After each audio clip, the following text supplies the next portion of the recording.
shoppers, can I get a fucking oh yeah? Thank you. Never gets old. I forgot. Never. Hey guys, welcome to Frolfcenter. Today is October the 22nd of 2020. I'm Austin Lytle. Joined here as always with Adam, Cody. I'm drinking on the usual, the Sweetwater local. What's up, Very boys? nice. Yeah, I'm Adam. I've got the George Dickel Bottled in Bond, which is really tasty. I thought it was a little hot, but it's good. Later in the show, we've got a pretty good giveaway for you guys. We have a pretty awesome Barry Schultz Champ Leopard right there. This is a 172 crystal purpley.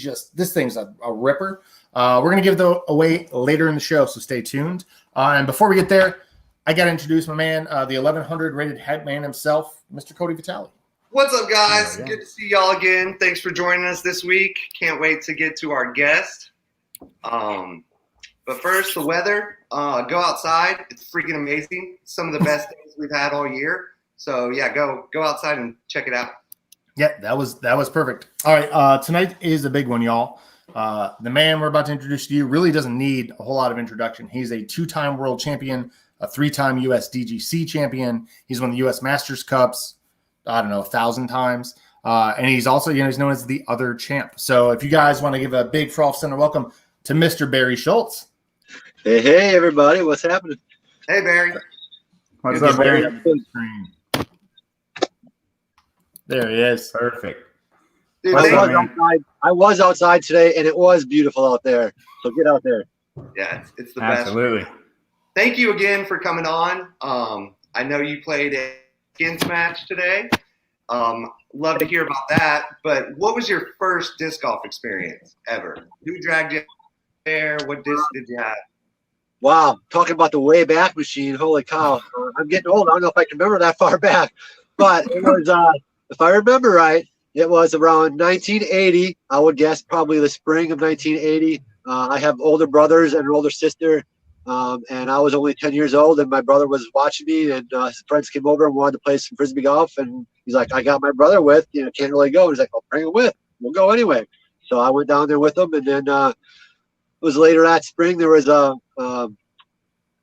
graduation ceremony right next to the golf course for the high school, and we just saw it again. I'm like, I got to go play, got to keep playing, and I've been playing ever since. So 10 years old, 1980, and now it's 2020, so it's quite a while ago. Wow. Dude, that's awesome. amazing. Yeah, that's a good story. Does your brothers still play, or? My brother has played from time to time over the years. His son, my nephew, is really into it. He's got two sons. They're both into it quite much. They've got many wins in the Wisconsin Tour. Andrew Schultz and Hayden Schultz. So they do well. They're quite good, quite smooth. They love the game. Awesome. And then how did today go? I heard you played some skins. Yeah, we had a 5-person skins match in Myrtle Beach, getting ready for the Myrtle Beach Open this year, A-tier. That's happening starting tomorrow. Myself, James Conrad, Paul Ulibarri, Nathan Queen, and Greg Barsby was our 5th one. And Nice. a rarity for a skins match, we all won money. That doesn't always happen. We either won a CTP or skins or both. Barsby, I think, was a big winner. He got like 500, and I actually got the furthest deuce of the day, being the old man, the short arm. I was able to deuce a 480-foot hole for my skin. So that was a good feeling, and it was good fun. I enjoyed those guys. They're nice and calm, relaxed guys. We poked each other a little bit with some razzing, but we had some good time. We had a small crowd of only 25, but in this coronavirus days and age, we'll take any crowd now. So we're happy to have them out there. Yeah, that's awesome, man. Yeah, I can't wait to see that. Yeah. So I got to know what is your favorite or your most memorable victory of your disc golf career? The easy answer is the playoff with Kenny, 2003 Oh, yeah. USDC. I mean, that's such the easy answer, but you don't always want to give the easy answer. The thing that stands out in my mind, and it's a shame that nobody else has really got the experience what I experienced and what Juliana experienced was. In 2001, myself and Juliana Korver at the time, we got to go over to Japan and play in the World Games and compete for a gold medal. There was only 6 countries invited. and it was a very small field, but the experience was absolutely incredible to be able to represent my country, to stand on the podium and hear the national anthem go after we won gold. It was a tremendous experience. I absolutely loved it. It was kind of a window into the future of disc golf, and what disc golf could be, where it could be, how it could be presented and stuff. I mean, the whole city and the whole country was so excited for the World Games to come there, even though it was really fringe sports and kind of weird stuff. It wasn't your traditional track and field, and all that stuff, you know. So it was quite odd sports, but they were really into it. It was such great organization, and the energy of the city and the town was fantastic. And of course, it was good, fun golf in a foreign country, so it was awesome there. And it hasn't been able to get back into the World Games again. I know Ultimate is in the World Games, but disc golf is not. And it's a shame because we need more people and more countries to be able to experience what Julianne and I experienced. Dude, that's amazing. So which one of the worlds is your favorite? They're both unique in their own way. Of course, breaking through the first time in Flagstaff has to be a little bit better, because you're never really sure if you're going to. You can have all the confidence in the world that you're going to do something, but until you actually do it, you know, you don't really know if you can. So it was so good to have all that finally come true. And I have a lot of friends. You know, at that time, the Frisbee world kind of was my family because I was on the road for a little bit. And it was really nice to have all my family there. And of course, my mother and my nephew were there as well.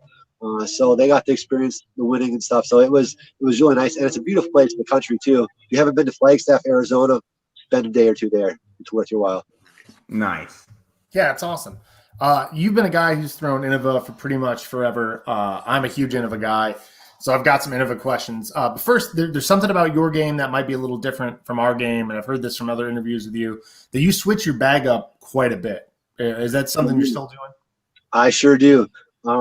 Like this weekend, we're playing two different courses, and they're both heavily wooded, but I probably will have a different disc or two in the bag from one round to the next at these two courses in Myrtle Beach. Is it mostly wear and tear, or is it different molds even? It's both. It's a little bit of everything. You know, I like to try and have the right tool for the job. You know, so if a course has a lot more straight shots or a lot more hyzer shots or a lot less, a lot flippier shots, I might make sure I have an extra one of those in there. You know, when you get to the point that we are as far as high-end golf, there's really very subtle differences between discs sometimes. You know, a little bit of carry at the end, a little bit of hyzer at the end, a little bit of turnover at the end. You know, some small differences can really make a big difference in the disc flight. So I do that. But, you know, some of it's temperature related. You know, if it gets colder, if I'm playing in the morning versus the afternoon, I might put softer stuff in when it's cold and stiffer stuff when it's hot. It kind of started where I would travel around the country. I would like to make sure I had a stamp from the state or the city that I'm in playing in the bag in use. You know, and so I try and search out stamps from locals and try and get, you know, some stuff that I like. But in general, I just want to make sure I have the right tool for the job. I don't want to have to carry 35 discs to do that. I like to keep it, you know, in the 19, 20, 21, 22 range. Then I take 2 or 3 out and put 2 or 3 in. Sometimes it's stamp related, sometimes it's stiffness related, sometimes it's disc related. And sometimes it's just, you know, I want to see this disc in the bag. I want to try and work it in sometimes. You know, it's a little bit of that too. It takes a little bit of work because I have to really know my plastic. You know, I might have 400 discs that I throw on a somewhat regular basis. It takes a lot of work to make sure I know all those.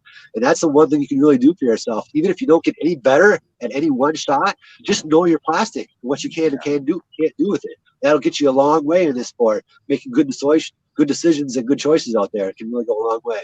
Yeah. So you've got your, I think we said the quiver might be around 400 discs. Is that what you're thinking?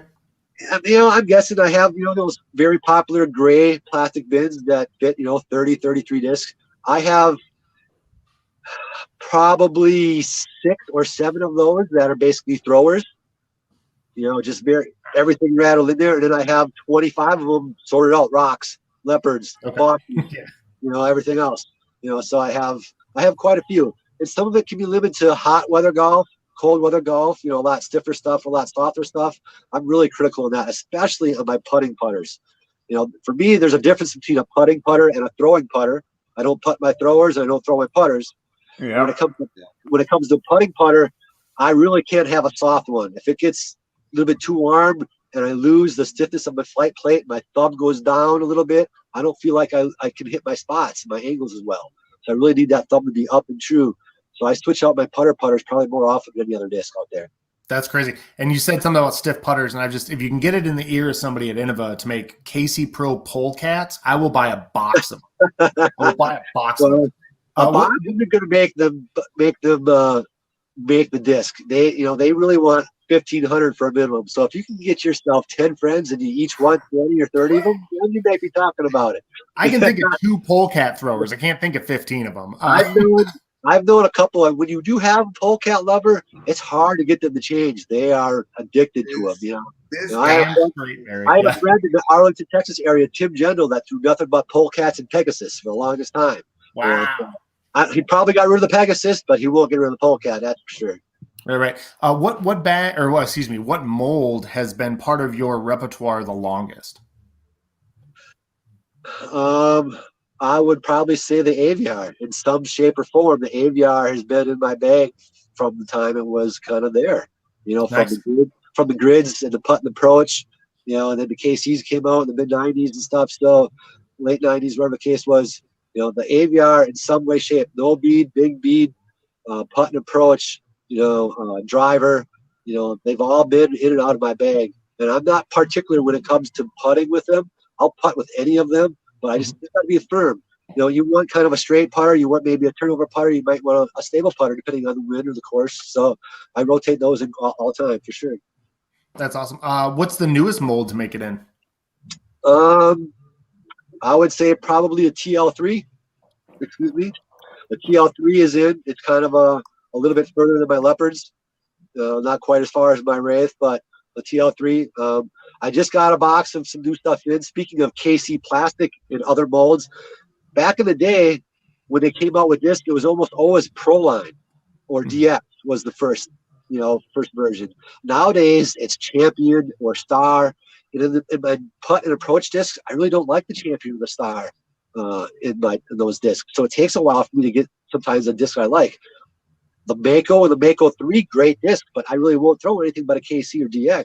They finally came out with the KC Mako 3. I've got some of those. They finally came out with the KC Whale, another disc that was pretty good, feels in the hand, but they only came out with kind of the Pro or the Champion version of them. They came out with the KC. I might be throwing that in the bag too. That might be in and out. I'm trying to work those in the bag as well too.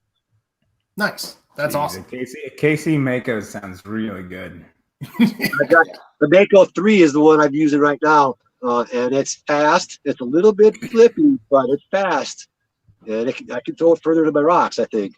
Yeah, that was always the thing with the Mako. They were a little bit faster than the rocks. Yeah. So, Barry, I think the only time we ever met was at the Ballantine Open in North Carolina. I think I got you on film with Chris Dickerson and some other guys.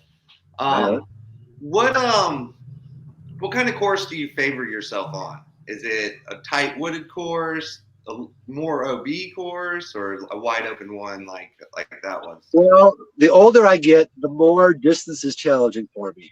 Yeah. So I don't like a long ball golf course. That Ballantine course was good the first year. I was a little bit younger, but now as I'm getting older, it's fourth or fifth, sixth year even on that. The distance kind of hurt me a little bit there. So I tend to like a wooded course that's technical and that punishes bad shots. So it doesn't have to be OB. It just has to be, I don't like wide open stuff that doesn't really punish bad shots. If you make a bad shot, you should be punished. You should still have a chance to maybe get a par or something like that, or a rescue birdie or whatever the case is, but you should be punished for making a bad shot. So this weekend, Myrtle Beach Open, we have 2 wooded courses, but they're not the same type of wooded courses. The newer course, Splitter City, is a wooded but not punishing course. It's kind of a low ceiling wooded course, where Sakasti, the other course, is definitely a very technical wooded course where sometimes all you have is an 8 or 10 foot fairway. So I tend to like those, but they still have to be good courses with good holes. And then there's lots of courses that have decent layouts and stuff, but do they have bathrooms? Do they have parking? Do they have nice tee surfaces? Those things can really make a course as well. So. Good answer. Oh yeah, I mean, we're speaking of Myrtle Beach. What's your typical routine like the week or two prior to a big tournament? I mean, not even a big tournament, just a tournament period. Like, what's your ideal routine?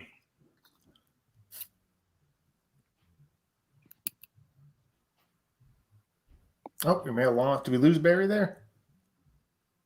Oh, we might have a little. Frozen. Oh, yeah. Looks like we lost Barry for a second here. Hopefully he'll pop back in a second. We did have some good comments coming in from the kids, though. Barry needs some shades. Everyone always says that. World's Best Disc Golf came in. Oh, nice. Hey, nice. Very nice. Very nice. I hope Barry's not trying to talk. I hope he's seeing what we're having the same thing going on here. Well, let's go, boys. Love this. That's the whole course that always gets the best of you. Yeah. That's a good one. That's a good one. Okay, Barry's apparently going to try to get back in here in a second, I'm hoping. Yeah, Chad Rickle with the Aver, he said. Not AVR, but Aver. Enough said, the next is The Rock. I'll agree with him. Legend. Absolutely correct. And then Chad Rickle with my favorite, 30 seconds. I guess Barry was taking 30 seconds too long on the tee there. Yeah. So, I mean, what is your guys' normal routine prior to a tournament? You like to practice the course? I mean, if it's a course I've never played, I 100% like to get out there the day before and not kill my arm and throw a bunch of shots. One simple round, remember the course, and start fresh the next day. Yeah, if I could have it anyway, like if it's course around here in Atlanta, I will try to play it a couple of times a week, maybe for a couple of weeks because I have a luxury of going to play a lot. So like if I'm going to play around, I'm just going to go to the course that I'm going to be playing a tournament on. And I like to do that a few times and look at a couple of different things, see it up a couple of different conditions. Maybe my game changes, maybe my discs change a little bit. You know, like Barry said, kind of using the right tools for the job. Like we're going to play the tracks this weekend to get ready for Hot Atlanta, and it's like rock city out there for me. Just try to keep everything in the fairway. So. Yeah, absolutely. For me, I think it's like what if you're traveling? Give us like the traveling ideal sitch. Like ideal situation, I take if it's a Saturday Sunday tournament, like let's say, or a Friday Saturday Sunday, I will definitely take like the Wednesday off. Like spend Wednesday to travel, Thursday to practice, and then start on Friday, just so I can like try to give myself enough time. Do you guys eat anything in particular? Like, do you avoid any foods like before a tournament? I always eat Arby's when I travel. If it's like over 3 hours, I'm stopping and getting Arby's at some point. Yeah. To be honest with you, I avoid red meats before days of tournament. That makes sense. Just I avoid greasy food. Yeah, I avoid greasy food. Oh my god, yeah, like lunch. I don't eat. I do a lot of like granola bar peanut lunches at tournaments because I just don't want to like have anything really sitting in me. I definitely bring some kind bars and stuff like that. Yeah, for sure. Let's move on down to let's go to local and national news for a minute. We'll just get that out of the way while Barry's trying to reconnect. In local news, Moe's League started. I think they've had 2 weeks now. It's Sundays at 2 p.m. They're only doing day of signups this year instead of doing the online like season pass thing like they did last year. I think that's just because they were so big. They were getting like 72 people. They're having to cap the league, which was crazy. Right. It was like first come, first serve. I mean, like, are you like going to be disappointed if you turn people away though? I mean, I hope not. I hope everything. And I feel like that would get a bit hectic. And they're also playing 21 holes, so they can put a lot of people out on Mosley. Yeah, 21 times 4 is what, 84. Math's hard right now. Yeah. Let's see here. The Frolfcenter. Yeah, so Hot Atlanta's coming up. That's what everyone's kind of getting ready for right now. It's the big B tier. It's going to be the Halloween weekend. I think what's going to happen, I kind of started talking with Derek and Jason a little bit today. I think we might have a little Frolfcenter special episode sometime next week, maybe a different episode or whatever. Maybe a different night, Wednesday or Friday or something. But they're going to come on, maybe do like a virtual players meeting for Hot Atlanta. This is all very preliminary. Don't take me at my word for it quite yet, but I think that's what we're going to do. Maybe we'll do some picks to see who we think was going to win it because Austin, you're in it, right? Yeah, I'll be there. Mm-hmm. You are on like the hometown sweep right now. Oh, here we go.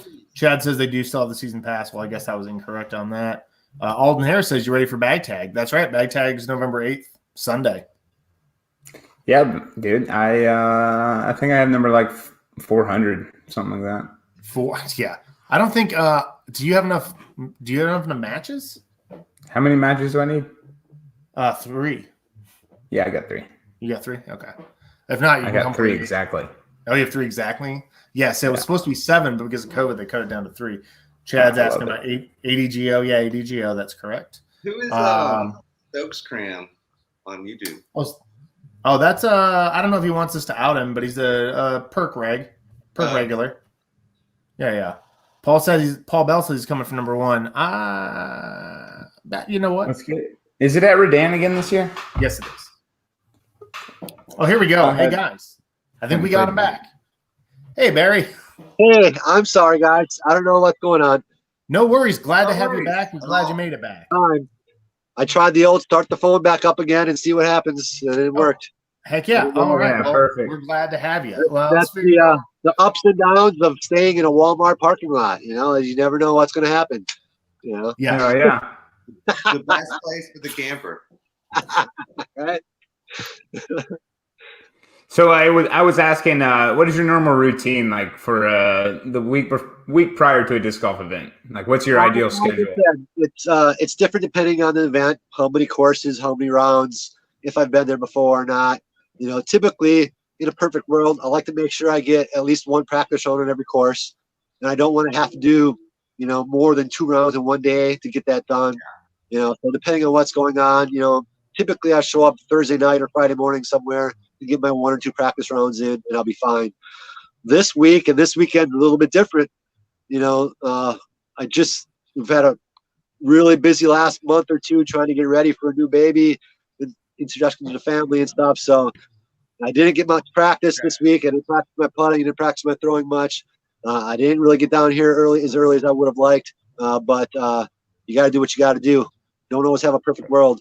That's where, as you get better and you get more and more experience, you really have to develop the skill of evaluating a golf course, deciding what the course is asking of you, what disc you're going to throw, what shot you're going to throw, and making the right decisions on there. Fast driver, slow driver, mid-range putter, making those correct choices. You don't necessarily have to know what disc you're throwing, but just making sure you know what the course is asking of you.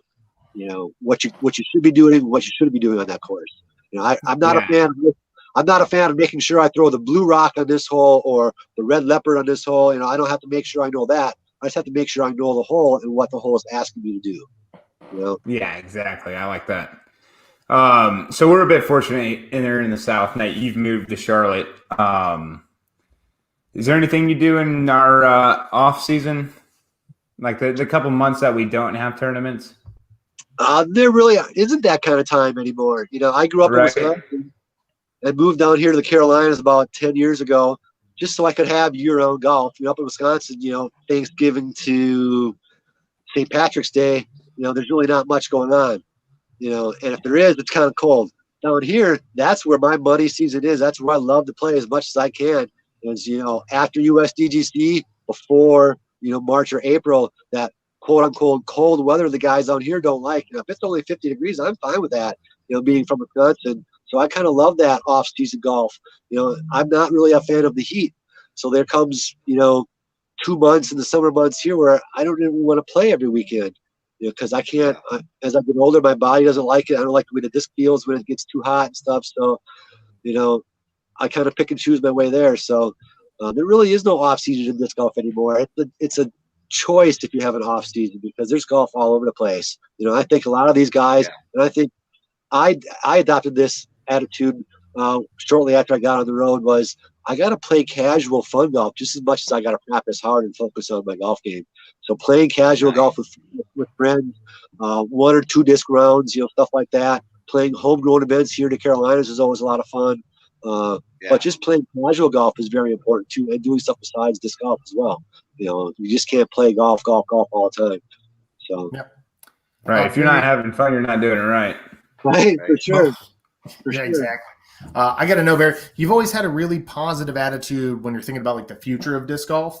And I've even heard you've had there was an unruly fan at an event a while back, and I heard you call it a good problem to have because the sport was growing and these were the growing pains. Right, for sure. Are there new good problems to have now in 2020?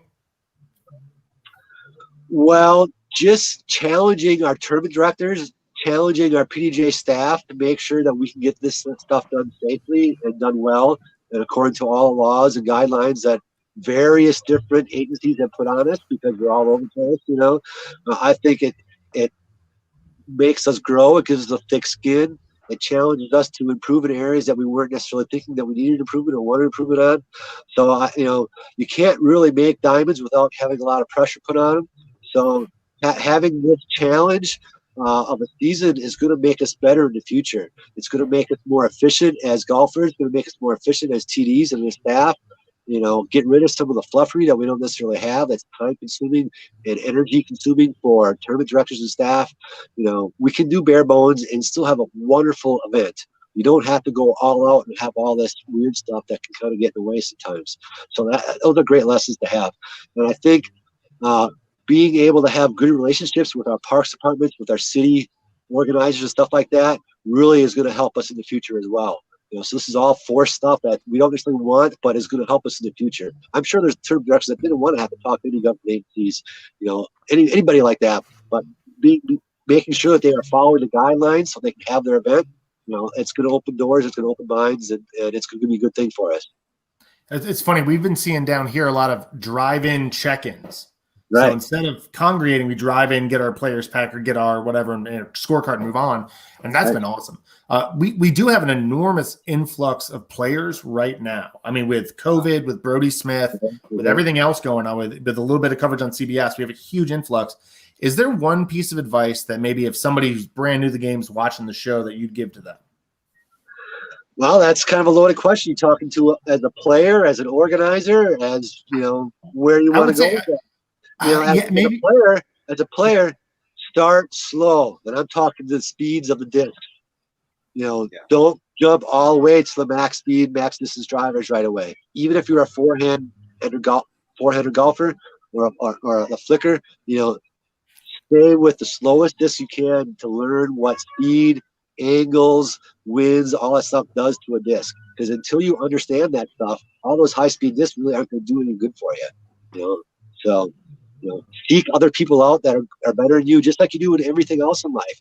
If you're a lawyer or a doctor or a chemist, you're going to seek out somebody and get advice, watch them, soak up what they do. Do that same thing in disc golf. You don't have to get lessons from somebody. You know, watch somebody golf, ask them to play some holes with them, you know, play around with them, you know, be their doubles partner for a little match with your buddies or something like that. You know, you don't need lessons. Just pay attention and watch people that are better than you, and you can soak up some stuff. And you can even learn somebody that might not be as good as you, have a lower rating than you, and so you can learn. Just pay attention. You're gonna learn stuff out there. Start slow, pay attention. Good, I like it. So we got play catch over and over and over again with a slow disc. You'll understand angles and speeds and stuff like that. You know, and you'll get in shape a little better. You'll get warmed up, ready for the round of golf. So. Play catch is a great It's just thing. like you're playing catch with the in the basket there. Got that right. You got that right. Sometimes the basket doesn't really catch, but sometimes your friends don't catch worth the shit either. So We got plenty of those friends. We got a viewer question. My buddy Jordan Cass wants to know, what's the story behind the patent pending? Well, Jordan, the patent pending. When I hit the road in 2001 and left Wisconsin, I was playing outside Wisconsin before then, obviously, but I was known as the champ in Wisconsin because I've been there so long and really been winning a lot of events. And when I got out on the road and hanging out with guys and being on tour, you know, some people would call me champ, other people's wouldn't. And then, you know, you hang out with other people too, you know. So we're hanging out with Ken Klimo. We're down there playing golf and playing cards and doing all kinds of stuff as we do as groups. And the Carolina boys were calling me champ. So then it became the other champ. So then along those same lines, I would throw one of those step-out shots, and the boys would go, man, he's got the patent on that. He's so good. That's the man right there. And Kenny's like, whoa. I'm pretty good at that shot too. Maybe it should be patent pending. So ever since Kenny spoke up, it's patent pending instead of patented shot. So, and I can't really argue. Nobody really argued with him. It's like, okay, sure. But, you know, it's a great useful shot for somebody that can't flick like I can. You know, I can stand still flick, But you get outside of 200 feet, and you get those hips involved, and I kind of lose my accuracy and stuff. So I'm pretty good with the turnover shot, and I'm pretty good with that step out shot. So that's the basic story on that. Nice. Dude, I love that. So I moved to Durham now, but we were an Atlanta-based company. Okay. And the Atlanta people want to hear if you have any juicy or fun Brad Hammock stories or Kevin McCoy stories. Well, I'm sure most of the Brad Hammock stories that I have, you guys have all probably heard many times before. So I don't think I need to go there. But I don't even know if I have a specific Kevin McCoy story, but I do know that guy has more fun than the average guy, no matter what he's doing. Whether he's golfing, he's selling, he's playing foosball, darts, whatever it is. His horse just ran the Kentucky Derby and won it. Right, his horse. I'm sure that's his horse, but he owns the horse by 1,500 people. Yeah, for sure. I mean, he makes sure that he has fun doing whatever he's doing, and sometimes that comes PG, sometimes it's not PG. But he was. When we regardless of what you're doing with it, you're gonna have some fun. I remember going to a Milwaukee Brewer game with him in Milwaukee the first year that the Miller Field was open.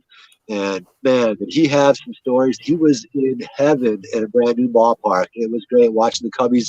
I can't remember if the Cubbies lost or won that weekend, but it was really a good time. He was razzing with a lot of fans in the crowd and stuff too, being a Cub fan. So it was good times. He always has a good time no matter what. That's awesome. That's perfect. Yeah, that guy. He came on the show and it was a riot. But yeah.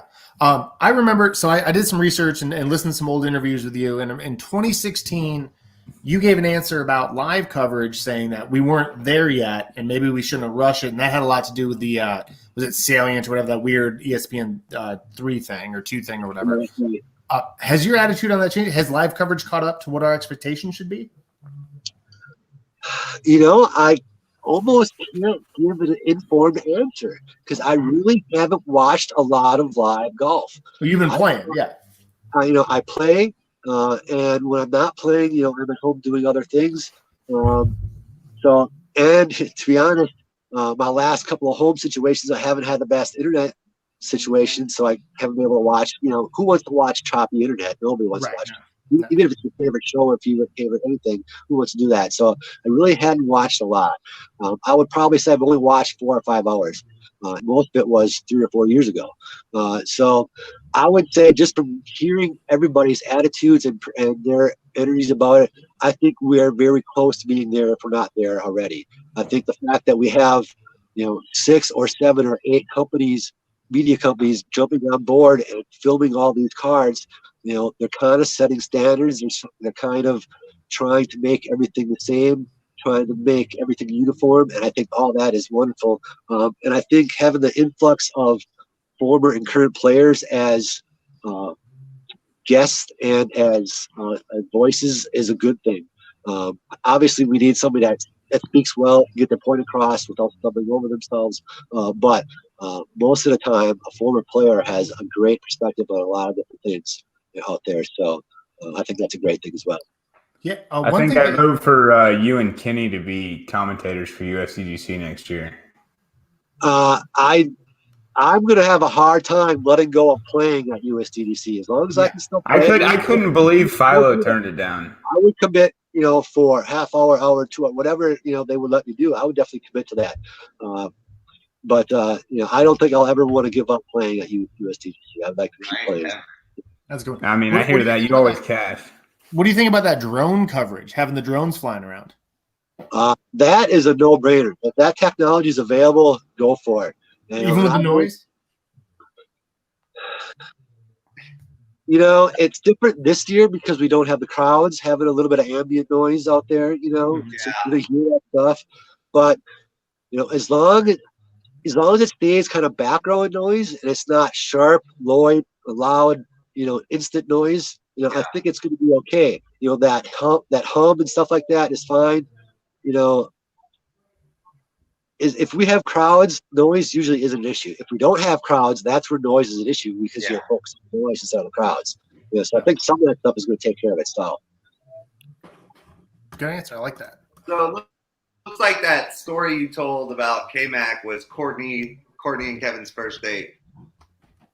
And they're married now. Yeah, they are married, and that's fantastic.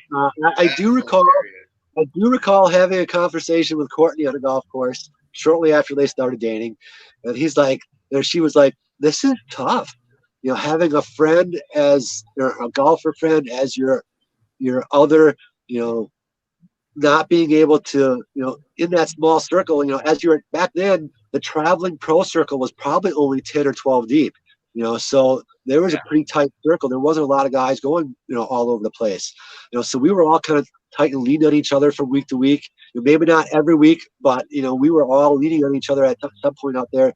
I remember saying, how do you handle traveling with somebody or not traveling with somebody? How's that done? It's like, you just gotta be patient. You gotta work at it.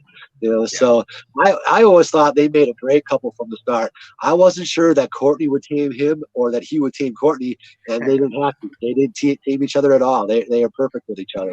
Yeah, they're both still They're awesome. They both have great energy. They're some of my favorite people that I've ever met playing disc golf, and they'll probably be my friends until the day I die for sure. So Courtney, most people don't really realize how good of a golfer Courtney is. In fact, she is, dude. She single-handedly beat my ass in a doubles event a couple years ago. She was one of the first women golfers that really learned from men golfers. Yeah. And learned the same mechanics and physicality. Because she was an athlete before she came to disc golf, she had that attitude and that skill level of, body control. Not a lot of women have that and can take the guidance from guys physically wise, as far as throwing the same shots, having the same form. And even today, there's probably only 6 or 8 women that kind of have that same type of physicality. And it's fantastic to watch. I wish she always said she would be the first mom to be a world champion. I think she kind of missed the boat on that, but I think she's fantastic as well. Great double spot. I wouldn't count her out for a Masters world title. In Right? any division. Sure. Speaking of USDGC, do you think that should be included in the PDJ ratings? Would you like to see more courses with those types of shots, or would you change? Well, I kind of had this discussion with a couple of golfers today during the skids match about ratings and USDGC and stuff like that. It's kind of funny that depending on the rules that we have for that weekend and for the event, sometimes they don't count for the ratings or something like that. And to me, if your most important events don't count towards your ratings, there's something wrong with that equation. It just doesn't add up. Yeah. It's going to expose the weakness of our rating system. It has flaws. To use your rating to get yours and then to be constantly tweaked to make up for some of those flaws, it's not very mathematically sound. So stuff like this is going to start, showing some of our flaws as far as that goes. To me, almost to go another direction with this conversation, USDGC, our toughest test of golf every year. It's supposed to be the toughest test of golf for a U.S. championship, right? That's the way traditional ball golf is, and that's almost any other sport that has a U.S. championship. It's the toughest challenge for that sport. Along those lines, why don't we move on to stroke and distance everywhere on that golf course? That have red somewhere, yellow somewhere, drop zone somewhere, not elsewhere, all that stuff that goes on. Different rules on different holes. It's confusing, and it really can show our flaws. And we don't need that. We need the toughest test of golf. And then if the course kind of takes our lunch money and we all have bad ratings, then so be it. Then the course took our lunch money and we have bad ratings. You can't be massaging the ratings so everybody stays happy that the rating is going up or stays the same. The ratings are the ratings. You can't change them. So I would like this to kind of force the PDGA to make the ratings a little sounder. I'm not sure I know how to do that, but I would put you and Andrew Fish on the board right away. on how to make it better? Well, if you take out our bottom 2 or 3 or 5%, then you got to take out the top 2 or 3 or 5%. Just the obvious answers to make stuff mathematically sound is, start somewhere. But then you really kind of throw it into the, it's going to be post 2020 or ratings, pre 2000, but we tweaked and changed our ratings so much. There's almost 3 or 4 different eras of ratings anyway. So there's never a certain algorithm of how you're getting an actual rating. It's just, it should just be a set bar or so. Yeah. To be honest, I think we're almost at the point now where this may blow some people's minds or may not. You may think I'm stupid or crazy for thinking this, but we are at the point now where the PDGA has the ability to do something like this. We take anybody that has a tour card that's played X amount, the top level of our touring players, whatever that is, whether that's 20 players or 50 players or 100 players, the PGA can decide that. We train them on how to rate a golf course. Then they go and they play a golf course and they give their rating. Then after 25 of those players have played that course, then that course gets a rating. Then we only play majors, we only play A tiers, we only play Disc Golf Pro Tour events on courses that have a rating. Then we only play courses that have a rating of this high. Then we only play courses that are rating of this high. So that's kind of an area that I think the PGA can go down to help our rating system. Because I think we're not going to be able to help tweaking the ratings based that we have if we're rating our players. We have to rate our courses so that we can rate our players on the courses. That way you don't have to have a rating for above of 66 PSA or whatever, a stroke rating. You don't have to have different ratings for different, gold level course, blue level course, silver level course, whatever they do nowadays. We can just have a course. And if a course takes our lunch money, then the course took our lunch money. Yeah. That's just the way it is. Yeah. I mean, I feel like we could jump down this rabbit hole and talk for hours about PDGA ratings and all that. Yeah. I mean, it's a whole different story. It's awesome that we have something to compare each other to, but to give awards or to give money based on a rating number, or to give or tell somebody they can or can't do something because their number is 5 or 10 points in the wrong direction, I think is kind of silly. Yeah, absolutely. Use it as a ranking system versus a hard rating. You should have a top 30 rated golfer. So it's almost like a social media thing at this point. Like, what's your rating? I'll make a new stamp. I got 1063 and a half. I put Martin Young on that team too, the course rating team. But all right, let's change things up. So you're in Charlotte now. What's your home course? I am 70 miles north of Charlotte. I moved. I bought a home with some land in Hamptonville, North Carolina. 70 miles straight up, 77. So my 3 closest courses are Yadkinville, YMCA, Rolling Pines, and a brand new one. I just opened up Yadkinville beginner course as well. So those are the 3 ones in my place. And I'm in the process of putting golf course on my property as well. My wife and I play a little loop. We have maybe a 10 or 12 hole loop that we play. I've got 6 baskets out there right now. The plan is to have a 9-hole, 2-basket, 2 tee pad course on my property within about a year and a half to 2 years. Nice. So nice. We'll see what happens. That's excellent. So we're here in Atlanta. You got any favorite courses that you've played down here in Georgia? I've probably only played about 5 or 6 in the Atlanta area. I know Atlanta area didn't have a lot up until the last 5 or 10 years. They got a little growth. But when I was traveling a lot more in the early 2000s, there wasn't a lot to choose from down there. So obviously, I think my favorite in the area is Five Boys. I don't know if that's available to the public or crews or anything at all. But it's completely private, but it is a favorite among the most. Right. It's a great variety, some great epic shots you want to empty out your golf bag on. And then the ones that have just been used for the tournaments that I played over there. There are some solid courses, some fun, some medium tightness and some openness, a little bit of both out there. So, it's good golf there. Let's dive into this wormhole. Do you remember that shot you threw out of the shed at Central Park? Yes, I do. In fact, I watched the video of it about 2 years ago. Nobody believed me that I was forced to throw out of a shed Dude, with PDGA event. it No way. resurfaces in Atlanta once a year. And to believe, and you may not or may not believe me, but that shot out of that shed through that little window out there, that could very well be a top 25 or top 30 shot in my disc golf career.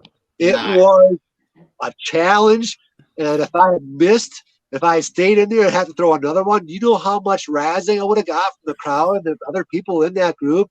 So the pressure was on to get out of that stupid little shed or whatever it was. Yeah. But until I can put you in there and have to throw that shot, you will never know how hard that shot was. That was a patent pending. I mean, it was a patent pending tough little shot, man. Oh my goodness. It's in the folklore of Atlanta disc golf. It's like things we all know about. If I remember right, there was like a mower in there too. I had to kind of work around too. Yes. So it's one of those where, as a disc golf planner, when you're planning your event and kind of getting your rules ready and your OB sheet, stuff like that, you have to think of everything, because you're going to miss one word or one side of a hole, or you're going to miss something, and it's going to come up. It's going to come up to bite you for sure. I think it comes up every time like there's a rule discrepancy in like somebody's rule sheet. Like, well, Barry threw from the OB shed that wasn't mentioned in the shed, so you got to make sure you mention it. Yeah, right, for sure. That's great. Oh man! So another viewer question. Well, it was actually like 5 viewers. They all asked the same question. What's in the headphones? What are you playing? When it's a practice round, everything. I got it on random, and I'll listen to anything. Typically, my playlist is kind of heavy on the classic rock and roll, but it's got everything on there. I don't really listen to country, but I listen to almost anything else. But game days, it's 99% of the time it's Pink Floyd or their solo stuff. I need relaxation. I need distraction. I don't need energy or a beat. I've got plenty of energy and intensity overflowing at times. I don't need that. I need to be distracted by the birds in the sky and whatever it is that's not in my head about golf. I need something distracting, take me away from it all, keep me calm still. That's where I'm at on there. I think that's my favorite answer ever. Yeah, that's a good one. So you play disc golf all over the world. Is there a tournament that you look forward to every year? And is there a city you look forward to visiting every year? Well, I'm not really on tour anymore. But the couple of cities that I really always enjoyed going to, not just because of the courses or the golf, but because of the people and the city itself. Kansas City is always awesome and beautiful. Minneapolis, St. Paul is always awesome and beautiful. Des Moines, Iowa is awesome and beautiful.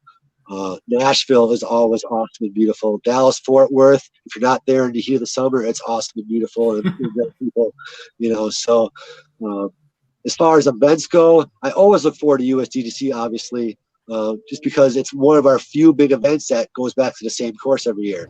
So you have some knowledge of what to expect. It's always tweaked. The rope always moves 5 or 10 or 20 feet.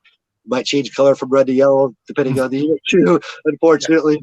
But that's always a challenge to know what's going on, and just the energy that Winthrop Arena gives you as a player is usually it's unmatched anywhere. It's unmatched. It's definitely unmatched. And I haven't. Portland is also one of those. Seattle and Portland, that area is fantastic. Milo MacGyver. It may not be perfect for today's golf because we've moved so far as distance goes. The average guy can go so much further. But in the early 2000s, you really couldn't beat Milo MacGyver for a disc golf facility. So.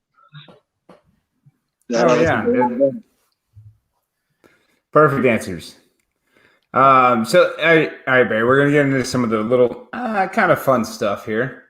I make you the PDGA president for a week. Okay. What's the first thing on the agenda? There's a couple of things I would do. I would, one, get rid of featured cards to start the first round. Preach to the choir. I love having that, being part of that. But to be honest, as an organizer and as somebody that really looking forward and trying to look for the betterment of the sport, you're not treating the whole field equally when you have that one-picked, featured card. If you want to do, the PDGA needs to say alphabetical, PDGA number, rating, random. Give us 4, 5, 6 choices. Don't just let the tournament director say, okay, I'm going to do this, and I'm going to do this, and I'm going to do this. Yeah. Even by letting the fans vote, you can say that's a system, but at the same time, you're not treating the top-rated golfer the same as the bottom-rated golfer, because the bottom-rated golfer has no chance of being in that lead card. And he should be able to feel that energy once in a while. And to be honest, you want the non-traditional people in that first round, because those top players are going to get in those last couple cards anyway by the last round. So why have those top-rated players on that feature card to begin with? You get enough of those players already. Mm-hmm. So I would get rid of that. Or just change the format where it's got to be, give us choices, give the PGA, do that. Yeah, absolutely. I would also maybe start making some decisions based on how do I put this without offending anybody? This is the right show to offend somebody if you have to. Well, okay. Yeah. I would say years ago they came out with the rules book and then the guidelines book, or whatever. And they were like, okay, this is the way it's going to go. If you don't have your course up a week ahead of time, if you don't have the baskets up, if you don't have the OB marked, blah, blah, blah, blah, blah, blah. After a half a season going by and very large events not following those rules or those standards, I guess it was a book of standards or something like that, they worded it. The PDGA didn't have a backbone to say you have to change that. What are they going to do to force the tournament director to make sure he does what he says he's going to do? I would start. Volunteer work. It is all volunteer work, but when you are running an A-tier or more national tour events, world championships, there has to be standards, and there has to be. It doesn't do any good if you don't enforce the standard. So, if you're not going to have good tee pads, if you're not going to have bathrooms, if you're not going to have stuff, what can an association do to a tournament director? One, not give him the sanctioning for next year. That's harsh, but hey, if you make 4 or 5 mistakes, critical mistakes as far as not coming to our standards, well, your sanctioning fee for next year is now tripled because of that. Or it only takes one time of messing that up to not mess it up again. Right, exactly. So, another thing I would get rid of is elevated baskets. I have seen dozens upon dozens upon dozens of elevated baskets. I've only seen 1 or 2 low baskets. If you believe in the elevated basket, you have to believe in the lower basket. And I'm not saying sunken in the ground. That's a great little thing as well. But if you believe in a high basket, you have to believe in a low basket. I don't see anybody jumping on the low basket bandwagon.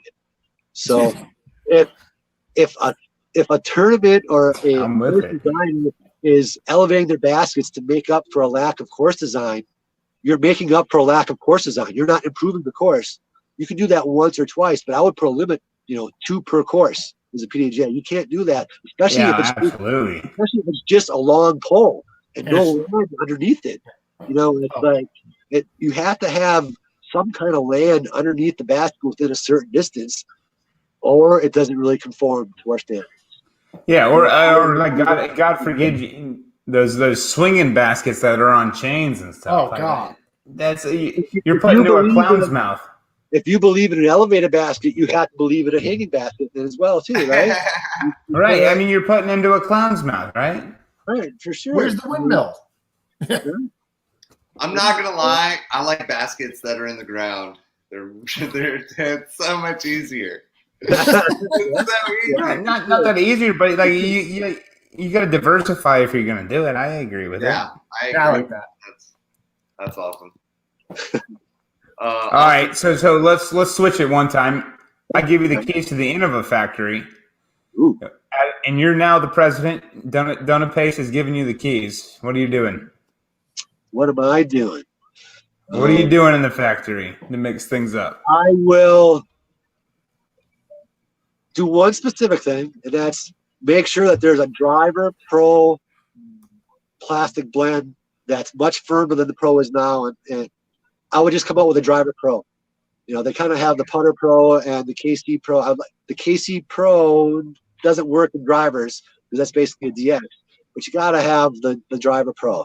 Like I said, Like back the in old pro bosses that you throw. I vividly remember you throwing those pro bosses, and they're like all pre-flight number bosses. Yes. Well, like I said, back in the day, the early runs of many of the drivers were the Driver Pro, and they don't do that anymore. But the second thing I would do is bring back a lot more of the classic discs. The classic discs were classics for a reason. They were great beginner discs. They were great Frisbee-type discs.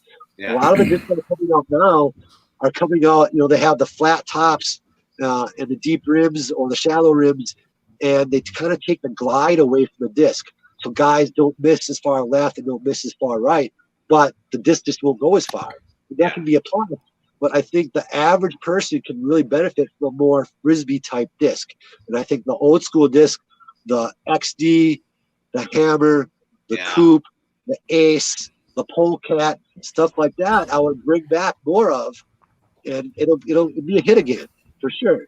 There you go. So if this was a test, I would give you a 100% on every answer you've given tonight. Right. Yeah. I couldn't imagine a better answer to everything we've asked.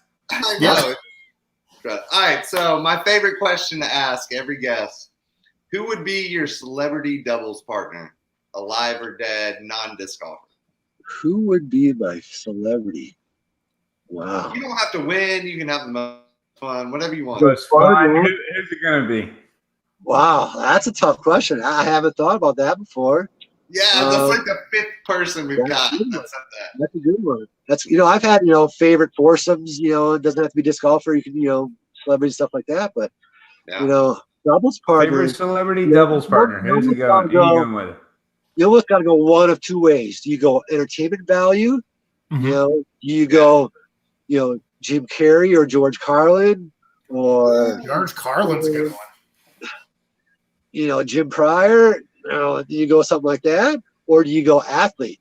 Do you go, you know, Jordan or Wilt or Kareem or Barry Sanders or Bo Jackson? You know, who do you go? Dude, I think primetime could flick it. Yeah. I don't know if primetime. I don't think primetime would be up for being coached to do anything. Yeah. And I think Bo, you give Bo a couple of hints and a couple of techniques, and he'll get on right away, and he'll be smashing it. So yeah, I agree with that. I feel like Usain Bolt could fling a disc. We had one guy answer, and his answer was Snoop Dogg, and he said, well, because Snoop Dogg would be fun, and he's really lanky. He's got like the Philo Eagle body type. Like he can snap a disc. I was like, well, he can snap a disc. Something to be said for that, for sure. Yeah. Okay. One of our viewers. Go ahead, Cody. It has been 50-50 athlete and entertainment. So we're going to need a final answer here, Barry. Who's it going to be? Really? Oh, boy. Yeah, we're making the tournament bracket now. Okay. Boy, I would almost have to go with Bo Jackson. I love it. Bo knows himself, right? Yeah. Go Dogs, but okay. Bo knows. Okay, we had a viewer. Georgia boy, too. So, yeah, you guys should like that. Yeah. Was he Georgia boy, or was he Auburn? He went to Auburn. He went to Auburn. That's why I said go Dogs. Yeah, But anyway. Bo Jackson was a beast regardless. He was. I have a pair of his shoes. They're great. We have a viewer, Brian Gort, who sometimes caddies for Dave Felberg and drops his discs all over. He wants to know. How can you not when you're carrying 45 or 50 discs? Oh,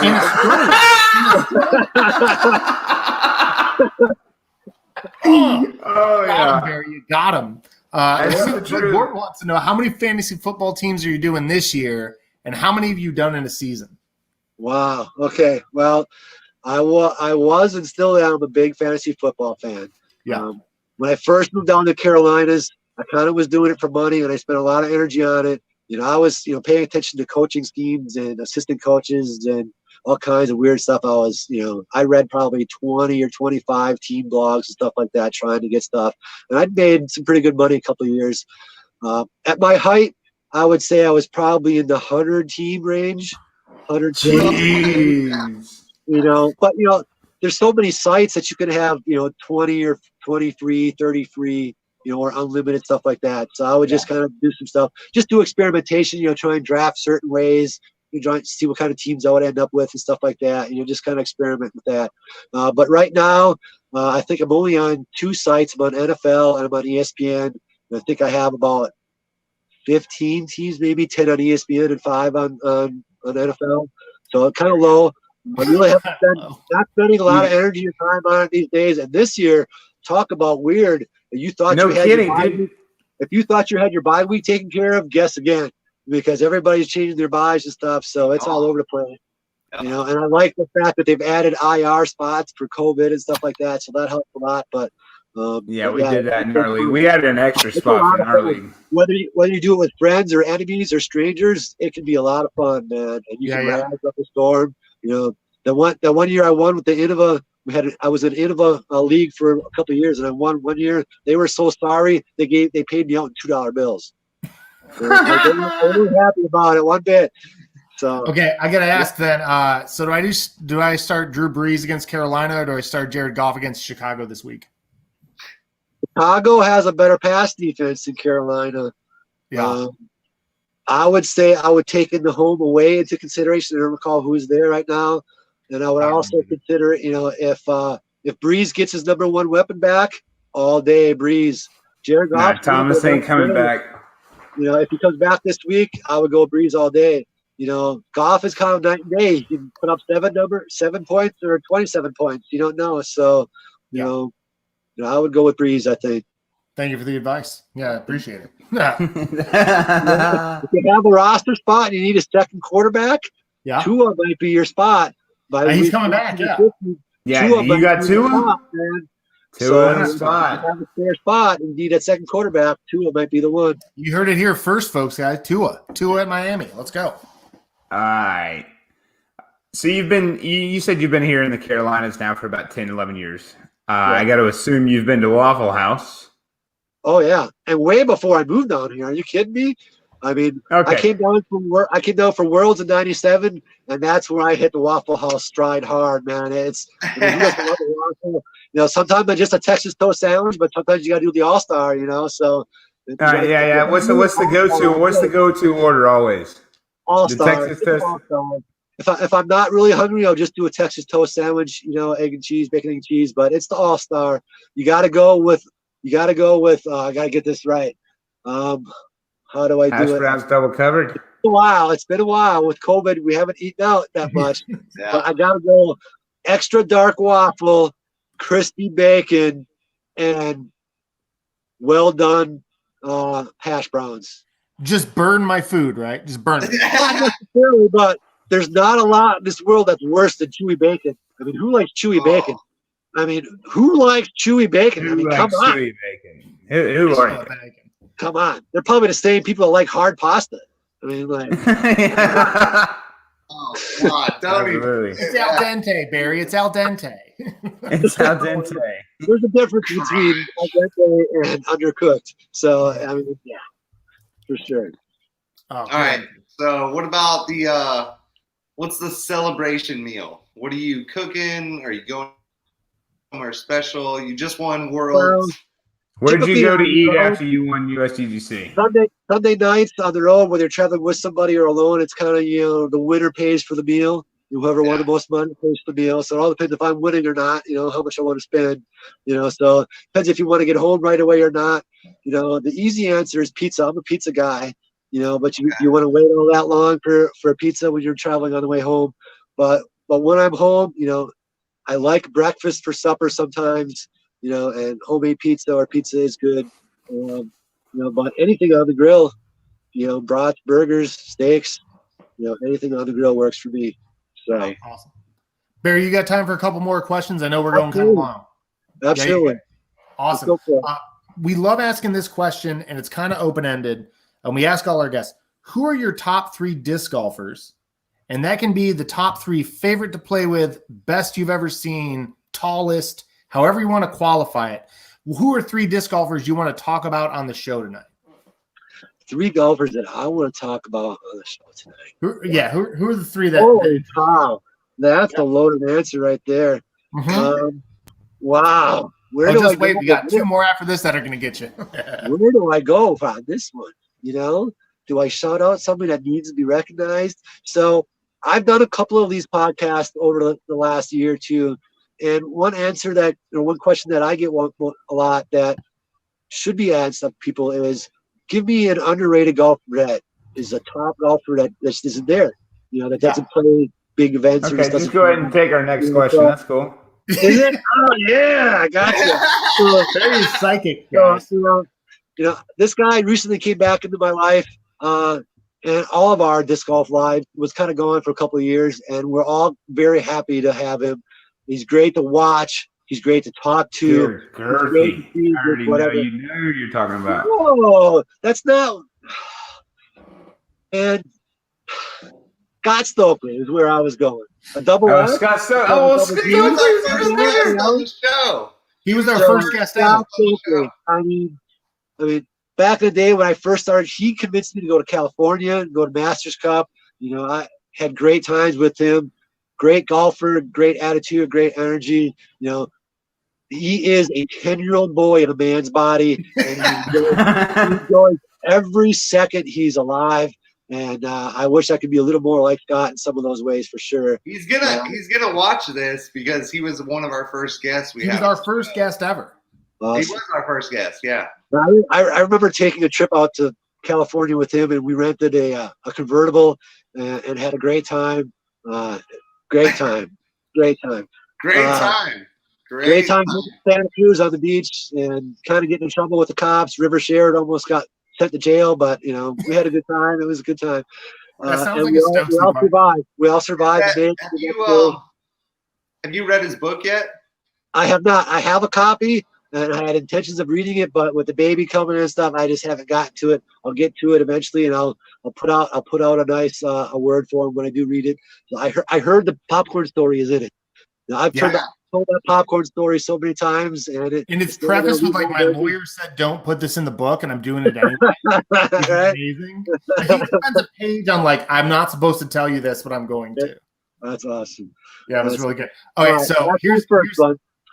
Here's a hot one. I'm sorry. Go ahead, Barry. I'm sorry. I haven't named 3. I got to name 3 golfers, right? Oh yeah, 3. That was only your first one. Yeah. That was only my first. My second is where I was kind of leading it into a great golfer that people just don't know of or just haven't seen in years. Larry Leonard, another double letter, LL, Larry Leonard. Scott Stokely, Larry Leonard. For a man of small stature, he was a beast on the golf course. He couldn't throw far, but he was one of the most technical and accurate guys around, and he putted with a hard arrow, and he could make it in any basket, any device you wanted from anywhere. That guy was unreal and about as clutch as you can get. And I recently saw him earlier this year, and he's looking great, and he's not playing anymore, but he's still got the same attitude that he always had. He's an ornery old man, and he still is. Now he's finally old, so it fits him a little more. But that's another golfer, one of my favorites back in the day. How about a last one? Where am I going to go with this one? I don't even know where to go with it. So do I go back home in Wisconsin? Do I go my new home in the Carolinas? Tens of people will see this. It better be two. Wow, now you're talking pressure. Now you're talking serious pressure. Oh my God. Wow. Let's go. Where do I go? I don't even know. How about this? One of the best two-way throwers that there are. And I'm not talking forehand and backhand. I'm talking right hand and left hand. Come on. Where are you going with this? I'm going Steve Valencia. Okay. Old school California. Righty and lefty. Old school Innova guy. He gave so many shows and did so many good things. If family didn't get in the way, he would probably be a multiple-time world champion right now. But he had kids and kind of had settled down for a little while. He's still playing. He's still doing great things. But how about that one? Way back from that one. I love that. Good answer. I love that. Those are some throwbacks. I like it.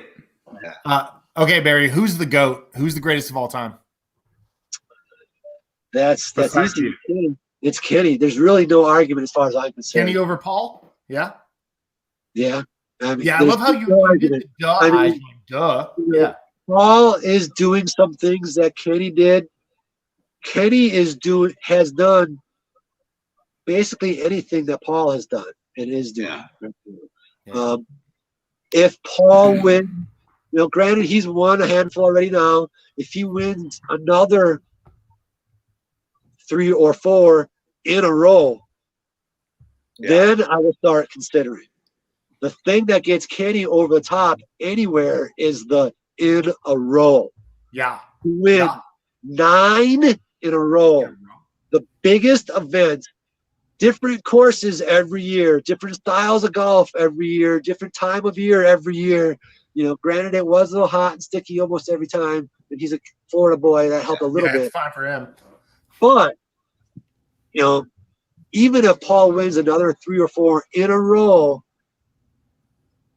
I still have to go with Kenny. I love that answer. I have played enough with both that I kind of overlap. I haven't played maybe with Paul while he's doing this hot golf, but I've played enough with Paul over the years that I know Paul's game. I know his attitude. I know his energy level. And I know what he's about on the golf course. Kenny was so clutch every time. I mean, the thing that separated Kenny, I think this quote can kind of be claimed to Stokely, if I remember right. He did everything you were supposed to do every time. No mistakes. Yeah. Mistakes. And then he did some stuff that you weren't supposed to be able to do as well. So until you're doing that all the time, every time, years in a row, I'm not, I would say, Paul's ahead of me in the GOAT conversation, but he's not ahead of Kenny. He might be on Kenny's tail, but he is not catching Kenny right now as we speak. I love that answer. How about on the ladies' side? Talk to me in 5 years, then maybe. What about for the women? Who's the best woman ever? Courtney McCall? I don't know if anybody has done what Paige is doing. Yeah. She may not be doing it every year, every weekend. She has her off weekends a little more than you would like to say of a GOAT, but she is demolishing the field at times. It almost seems unfair at times. Juliana had her stretches. Des had her stretches, but I don't know if they dominated to the extent that Paige is doing. And sometimes Paige is playing a different game than most of the women she's playing against. Most of the women to this point playing the same game as most of the other women.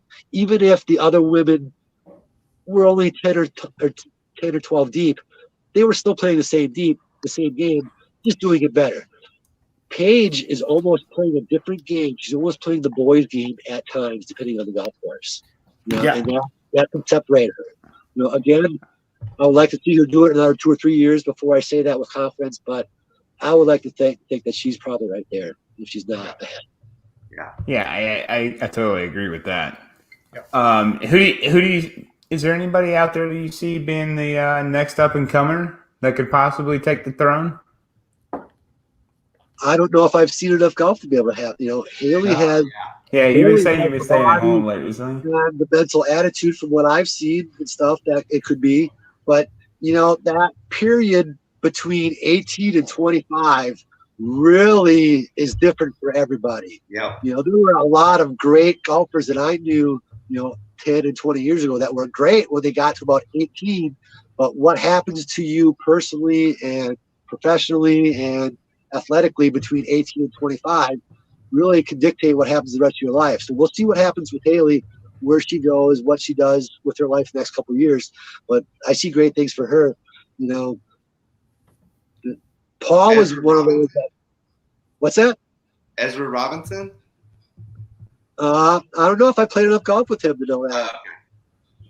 So, there's a lot of great young golfers out there, and we'll see how much work they want to put in and who supports them and who sponsors them and gives them the backing and the help.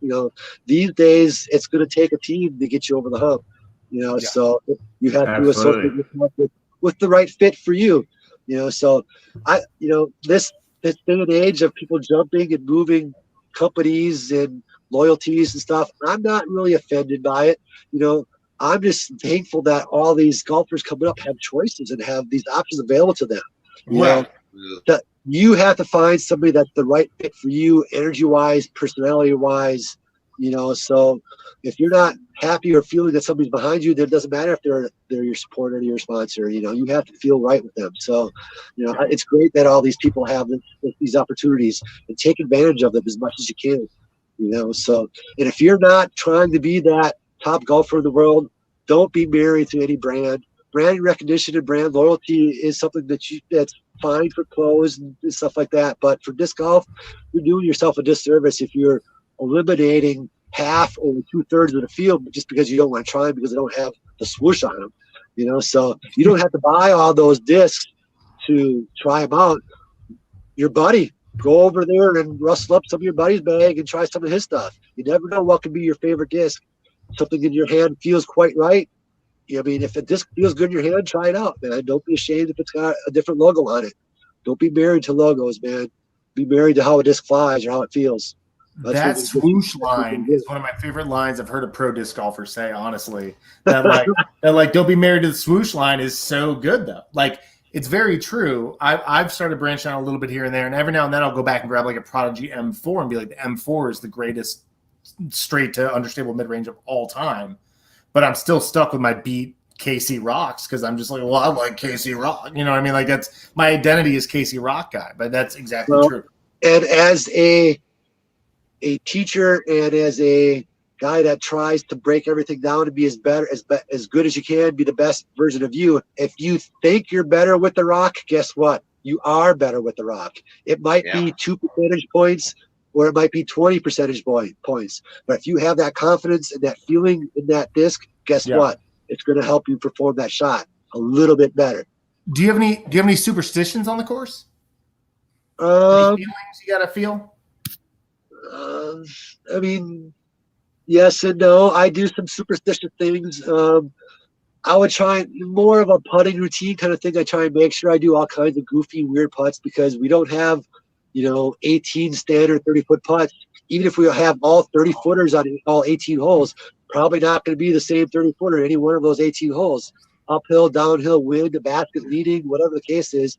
So I try and make sure I do all kinds of weird horseshoe and all kinds of weird putts when I warm up. And then I do some things for USDGC. If possible, I try and make sure I have a red, white, or blue disc instead of just a random color. And there's a handful of discs that I throw only at USDGC. There's a handful of putters I only use on the winter property and stuff like that. So there's some things like that. But, typically I'm not too heavy on that kind of things. Nice. We have a couple of viewer questions I want to get to. Somebody was asking about the 2 PDGA numbers. Is this a thing? This 2? Not sure I know. Not sure what the question is there. I don't know. I have 2 PDGA numbers? Yeah, somebody. Which PDGA number is 7099? Well, yeah, we've got a personal stash. It was from a personal stash. Okay, so my PDGA number is 6840. Okay. That number that you're referencing there, 7099, is a PDGA number of a friend that passed about a year ago. And I may have been using one of his discs or something like that, and you may have saw that on my disc or something like that. That was a PDGA number that belongs to Mark Heslip, a big movement in the South Bend, Indiana area, and he passed in a car crash about a year and a half ago. And let me do a PSA as far as that goes. If you're tired and you're sleepy and you're struggling, do not keep driving. Please find something that works for you. Loud music, heat, air conditioning, hold a $20 bill out the window with your fingers. Do something that keeps you awake. Do not tired drive. Losing a life is not worth it. And heaven forbid you have somebody else in the car with you and you do something to them. Do not drive tired, please. Do something, make a phone call, get out, do some jumping jacks. Just do not drive tired. As golfers, we try and get to the next place. That I try and cap myself off at 2.5 or 3 hours on Sunday nights, because that's a long weekend. So please do something other than drive when you get tired. That is great. I have a lot of friends in bands, and I know a lot of people who didn't get back home from a show because of that. So, right. Yeah. Well, also Felix Vega, he's the guy who runs. He works with Conrad and does Ace Run Pro with their video company. He wants to know: are you still coming to the Hub City Halloween Open? I am coming. That's next weekend, isn't it? I think so. He asked the question. I know. I got a message from the TD the other day, and I haven't gotten back to him because I've got a lengthy answer for him. But I am definitely coming to the event. I may or may not come when he wants me to, but I'll be there. And it's 3 courses, so it's quite hard. And I've got a new baby and a beautiful, awesome wife to take care of. So I'm going to come, and I'll be there. A couple of really nice courses and some great people and some good money. So I will definitely be there. And some good money. I love that. Somebody in the chat earlier, I can't find the comment now, but they said congrats on the baby, of course. So congratulations to you. That's awesome. It's been a wild week. It's been a long week and a short week. It's easy. It's only been a week, and it's already been a week, all that stuff. But it's wonderful. I always said when I quit my job in 2000 to do this for a living, that I was kind of living my retirement then. I'd get back to life again sometime. Well, I'm back to real life now. Wife, house, land, and a child. Doesn't get more real than that. So that's pretty grounded. Yeah. Actually, another perfect segue from Barry. Martin Young wanted to know, how old were you when you started touring? I did a little tour. Wisconsin has a disc golf tour. It started out as only 4 events, and now it's probably 24 events for all I know. Wow. But that tour was going on, I want to say 93 or 94 was the first year for that. I quit my job and did nothing but disc golf in 2001. So I've been doing this for 19 years. I'm not putting money in the bank. I'm just making a living and enjoying every bit of it. If you would have told me I could do something like this as enjoyable as disc golf is, on a daily basis for a living for 19 years, I would have laughed at you. When I talk with Innova, specifically Tim Selinsky, about whether or not I can or should do this kind of thing for a living, I was going to be happy to get 2 or 3 years out of it. If I got 2 or 3 years, I'd be fine. And now that I've got 19, it just blows my mind. I'm so happy that there's 25 or 50 guys that are kind of doing this right now, depending on which way you look at it. I don't know to what extent these people are trying to make a living in. I know they're playing a lot of events and putting a lot of miles on, and that's awesome. Like I said earlier, the traveling crew was 8 or 10 or 12 strong, and that was it. We get a Midwest crew, and we get a South crew, and a Western crew, but the basically heart and bare bones crew was only 8 or 10 strong, 3 or 4 vehicles. So to see that it's 20 vehicles now, and 50 strong, it's fantastic. I love it. I'm so happy for all these guys, just like I'm so happy for all these university students that get to play disc golf on their campuses and be in disc golf clubs and get to work for disc golf sponsors or scholarships and to play for a national championship. I mean, that is so awesome that can happen. I'm jealous it didn't happen for me back in those days, but I'm so happy and proud for all those people that can do it. And that's, to me, that's a snowball rolling downhill in Colorado in December, because it's only going to get bigger, because these people are going to be movers and shakers when they move away from campus to get real jobs. People that are on campus that are on that are going to move away and be movers and shakers in our communities, school boards, all kinds of things that approve disc golf in areas. So it's a snowball effect for sure. People are not surprised by disc golf anymore. They are happy to see disc golf in their parks and their communities, because we do a lot of positive things for communities and for groups. So, Yeah, absolutely, dude. I've got one more viewer question for you. Chad Rickle wants to know, what do you feel about the new age divisions, the 40, 50, 55, the 5-year thing they implemented? How do you feel about that? Does it bother you at all? I wouldn't say it bothers me. You're going to beat people at anything that we can do to help more people play is a good thing. Cool. But once you get into the higher quality events, once you get above a C tier, once you get the B tier and above, I think some of those divisions need to go away. They need to be X tier or not sanctioned or whatever the case is. The introduction to disc golf kind of thing. They're wonderful. I mean, if we have 8 divisions of 6 people each, is that really helping us? Or should we have 3 divisions of 15 each? You know, whatever the case is. You know, having you know, in the sports world we see that's not a good visual.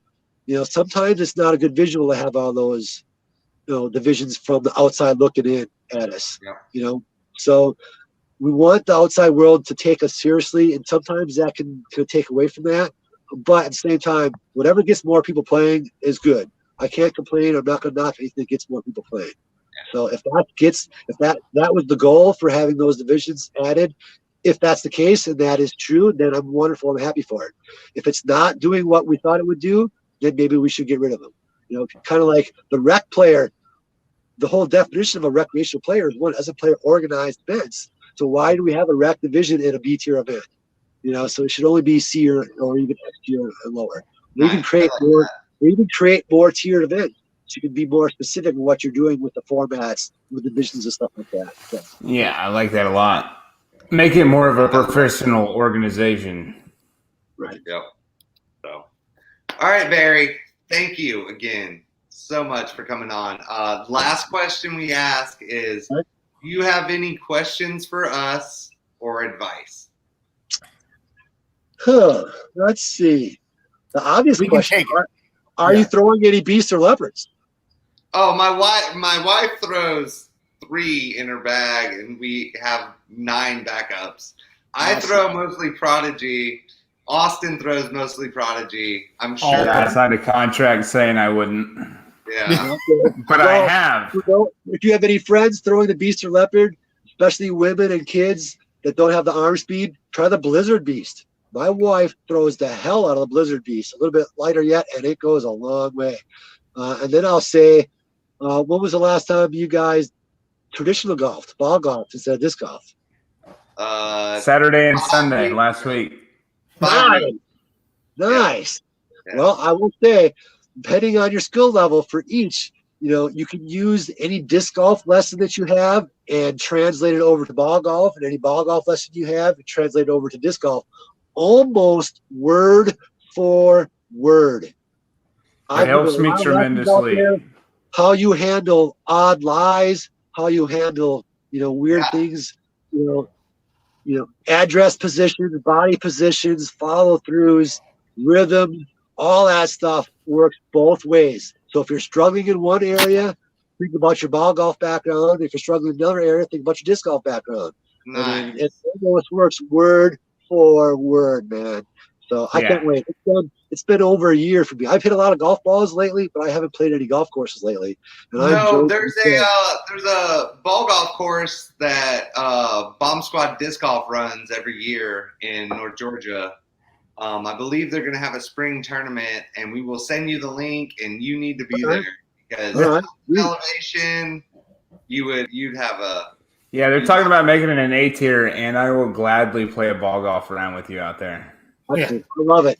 Yeah. I love it. I do want to real quick. I want to answer that one question about the leopards because these two guys don't throw them, but I own about like 12 or 13 of them in different stages of wear, and they just cycle in my bag because, man, that is like it is my most used fairway driver by leaps and bounds. I just want to thank you for that. Yeah. Look, and I didn't come up with it. I just put my name on it. They asked you're the guy's name I look for when I buy them. So when they would ask me what disc I wanted when I won a second Worlds, I was like, well, the obvious answer is the Rock or the Aviar, but they wouldn't give me that because I'm kidding. But I'm like, well, then the next disc that I use the most is the Leopard. I mean, it's basically my long Rock.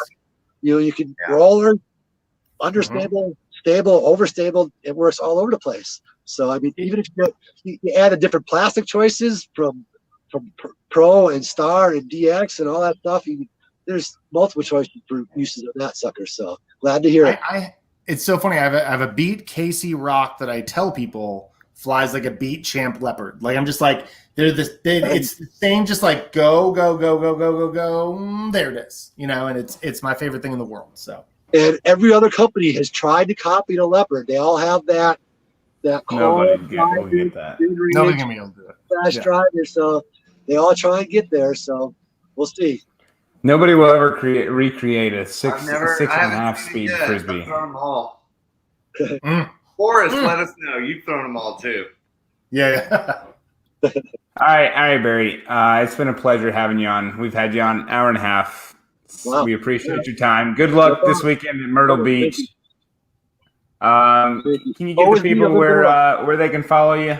You got any social media handles? I just joined Facebook a month or two ago, so join me on Facebook. Barry Schultz, hit me up. And That's I'll see how I what got can him do. on the show. He finally on Facebook. I was so I happy. think, I'm slowly reconnecting with people and everything. Eventually, I'll get to join a lot more groups, and I'll probably have a fan or an athlete page here shortly too. So you'll see me out there, and eventually I'll join Instagram too, or the Gram, I guess it's called. So I'll get there. I'll get there eventually. Be patient. Courtney says, "Kiss that baby for me." I will gladly. Awesome. Thank you, All right, Barry. man, we appreciate your time, Barry. It's been a pleasure. I always enjoy it. Breeze apart, guys. Yeah, dude, fly on. That was That's really huge. good. Yeah, dude. And Barry's a super cool guy. I never get to talk to him when I play with him because he's always got his headphones in and he won't talk to you. I mean, that's good for him. Like, good for the. I'm glad he's doing it. I we see already where went- it comes from. He's got the golfer mentality. Yeah, we already went through most of the local news. I know we're probably in a hurry. Definitely are, man. Austin's taking a. I'm gonna get him out of here real quick. We can handle this. Best interview ever. Somebody said that. Let me find that comment. We did have some good comments that I didn't want to throw on. Dude, where there. was Austin's hat though? Austin forgot the hat. It's because the Braves lost and he was pissed off. Yeah, fucking brave. This is a good point Courtney made and we glossed over it. Not to mention it was 9 rounds in a week for Worlds. I can't wait to have Courtney on. Dude, she's supposed to be coming. It's supposed to be in the works. I hit her up during the show. Chad Rickle, my favorite show so far. Keep it up. Like, that's not. Did someone hack you? That doesn't sound like you. It's No, like it doesn't sound like Chad, but my favorite show for fun. Keep it up. Like, that doesn't sound like Chad. all right, Which I is got a sad. fun fact. Wait, hold on. I got one more. We got a couple more things real fast. Okay. Eastbound and Down Bandit Run went on sale this week. There's like 58 spots left. It's a 2-day beer tier, November 14th and 15th at the tracks. It's going to be fun. I'm pumping it up because I'm in second place in intermediate. And so I'm not going to win, but if you guys want to come watch me take second place, I'll be there. Oh, I'm sorry. It's Clonk. I know it's Clonk. Oh, did I spell it wrong? Whatever. National news. The DGPT championships happened, and it was not who anyone gets to win, and I'm very happy about that. Go watch it. It was very interesting. Was it Kevin Jones and Haley King both took $20,000? Prodigy players were 1 and 2 on the men's side. That's pretty cool. Yeah, and one on the women's side, which is awesome. It's a huge purse. We tried to throw more money into the purse. And Jeff Spring thought we were trying to be jerks, and so he shouted at us on Twitter, and I had to explain to him we weren't being jerks. What? And Really? Yeah, this is this whole thing. So what we had said was because the difference between the men's quarterfinal and the women's quarterfinal is like 150 a player, that we would cover the 150 a player, throw 600 at it, and say now the women are completely equal. Jeff Spring thought that I was being like, look at Jeff Spring being a dick, and I wasn't. I was just saying let's fucking go, right? He yelled at us on Twitter, and I didn't yell back, but I said, no shade meant, this was just like we were trying to help out. We'll get with you next year. So maybe next year, DGPT Frolfcenter is going to be throwing some cash at the women's purse. So hopefully that actually happens. And then I did want to point out, I know, what's up? Go ahead. Huh? I said he thought we were trying to be dicks, but really he's kind and I had explained to him we were not at all trying to be dicks. We were just trying to be like, I don't know if he did any research at all, but yeah. Anywho, yeah, if he knew us, he knew we weren't trying to be dicks. Big thing. Respect Her Game was the movement launched a couple of weeks ago. They have shirts available at respecthergame.org now. Those are pretty dope. Rebecca Cox looks real good in one. Like it's a good look having this Respect Her Game on a shirt. So let's do it. Everyone should buy I see one. we also don't have that. You didn't see that thing that she just started, Diversified Disc Golf? You know what? I didn't, and we will put it in the notes for next week because I did not see it. Okay, we'll post a link in the page in the comments down below. Diversified Disc Golf is a thing, and it's happening. It's just like a weird subject as white males in our late 20s, early 30s. It's a weird place to live right now, and it's not weird. It's not weird at all. Absolutely. It's just we don't have the platform. We don't have the platform really. For it. But I think we have talked about internally having some guests on that can talk to it very specifically. It's like Andrew said a couple of weeks ago. Is like we are so more fortunate than others. Like we show up to a tournament, we see 50 other people that look exactly like us. Yeah, I couldn't imagine showing up to a place where I see 50 other people that don't look like me. Like how I wouldn't feel like I fit in, and it sucks. And I think that atmosphere needs to change, and I think that's a good organization that she's got going. Maybe get Rebecca Cox on the show to talk about it because I think that'd be really good. Yeah. Low key flex that I wasn't trying to talk about. We are the bronze level sponsor for the Color of Disc Golf tournament that's been moved to November. We did throw in a bunch of money at that because that's a really good cause. Leah Sinjini, who's one of our good friends, is involved with that organization. A bunch of folks we play with are going to play in that. We did sponsor that. I wasn't going to like blow it up like that, but we are doing that. Because it's really dumb when people are like, well, I liked it when disc golf was this way. I'm like, well, shut up. It's not like that anymore. Deal with it. Whatever. Yeah. Fuck off. Anyway, that's a show of a different color. No, that's terrible. Show of a different. All right. So I have a fun fact about our guests, and it is. Yeah. All right. Wait. How are we gonna give this leopard away? Oh yeah. We were gonna give a leopard away. Here's what we're gonna do. We have this pretty sweet 172 Champ Leopard. It's like purpley clear. The first person in the comments to tell us who Barry Schultz's NFL team is going to get the leopard. Can I answer that? No, you can't. You can't have this. You're sponsored by Prodigy. Sorry, bro. You can't throw it. But I wouldn't mind having a leopard. So Barry Schultz. All right, Cody's fun fact has been rated under 1020 4 times in his life.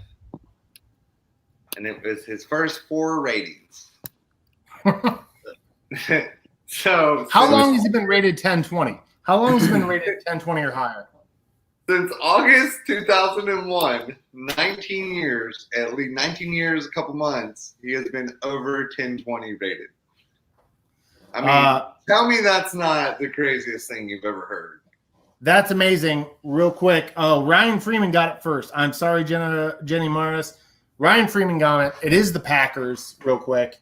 Ryan Freeman, you have won this Barry Schultz clear purple-ish. He's from Wisconsin. You got to know it was going to be the Packers. Yeah. That's why I wanted to answer it.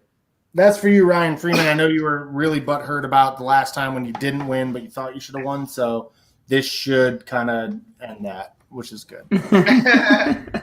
God, anyway, I'm still rattled from the way I worded something earlier. Anyway, I have a 2-minute warning this week. My 2-minute warning is about when we're doing all these tree surveys and we're trying to figure out what trees to get rid of on a course that hasn't been built yet, and we leave, for whatever reason, sweet gum trees. I don't know if we're leaving them for any reason, but this is what a sweet gum tree gives us. The monkey balls. Those ankle murderers right there. Ankle. We call them monkey balls. I have tripped over so many of those. If you're a course designer and you are doing a tree survey with the county or the state or whatever department you're doing it with, and there's a sweet gum tree that they're thinking about keeping, whatever you can do, X that shit. make them take it down. For the love of God, please do it. That's my The problem is there is that it's A sweet gum tree will grow to be about 20 feet tall in a matter of 3 years. Uh-huh. Whereas most trees are not that much. Sweet gums are more of a weed. That's the problem. Okay, they're not fun to deal with. Well, the definition of a weed is like anything that's a nuisance, but whatever. Anyways, my tip this week is we're talking about weird footing, and like when you're faced with the obstacle of an unfortunate lie. Oh, good. Sorry, go ahead. They look just like a maple tree, but they're a weed essentially. Anyways. When you're faced with an unfortunate lie and you're like throwing, all right, so it's like Barry was talking about. When you're playing in ball golf, like if you take into account where the ball is laying above your feet or below your feet. If it's above your feet, you're likely going to turn the disc over more. If the disc is below your feet, you're likely going to be throwing more of a hyzer line coming out on a snap hyzer. And my tip is just to always just like take into a consideration, like take your full 30 seconds to examine what you have in front of you. Think out what you have going for you, and then make the proper judgment and make the placement. Like, do you need to stand still and throw this shot? Do I need to club up, stand still, throw the shot? Or can I get a legitimate run up and throw? My tip is just take your full 30 seconds when you've got a weird lie that you're in question of, and always clear those monkey balls out of the way from the sweet gum trees. Like it takes 5 seconds to like clear out a little runway and then make your shot. Like don't go running up to your shot and like trip over some monkey balls and break your ankles playing disc golf. Like you know how embarrassing it is to tell your friends that you broke your ankle playing disc golf? Almost as bad as saying you broke it figure skating. Or almost. Yeah. But yeah, that's my tip. Always take the time to notice your surroundings, notice what you got going on, and then make the fair judgment. Nice. That was great. Again, real quick, Ryan Freeman won the leopard. That's on the notes here. We next week have a very special Halloween show because Halloween's coming. So we're gonna do a spoopy show. You guys ready for a spoopy show? Our guests next week. I gotta go poopy. It's spoopy. It's gonna be spoopy. Our guests next week are the dudes from Dark Ace Apparel. And if you have headphones in, I suggest turning your phone down. This is what they do.